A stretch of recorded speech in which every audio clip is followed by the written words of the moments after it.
स्पष्ट बहुमत असतानाही सरकार स्थापन होत नाही। सध्या जे काही सुरू आहे ते राज्याला अशोभनीय असल्याचं शरद पवार म्हणाले आहेत। लोकांचं मत महत्त्वाचं नाही हे स्पष्ट होतंय असं म्हणत शरद पवार यांनी महायुतीवर निशाणा साधलाय।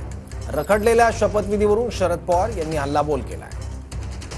स्पष्ट बहुमत असताना या राज्यात सरकार बनत नाही आणि आजच असलं की आता 5 तारखेला काय होण्याची शक्यता।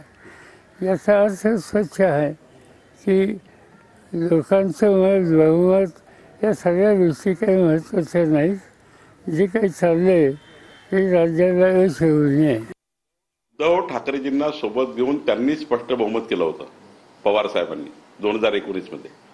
उद्धवजी, शरद पवार आणि काँग्रेस असे एकत्रित बहुमत केलं होतं। तेव्हा सुद्धा त्यांना सत्ता स्थापनेला वेळ लागला होता। तेव्हा समन्वयानं सरकार चालवायचं आहे, एकतर्फी रंगदारी करून सरकार चालवायचं आहे का? त्यांच्यासारखी हुकुमशाही करायची आहे का महाविकास आघाडीसारखी?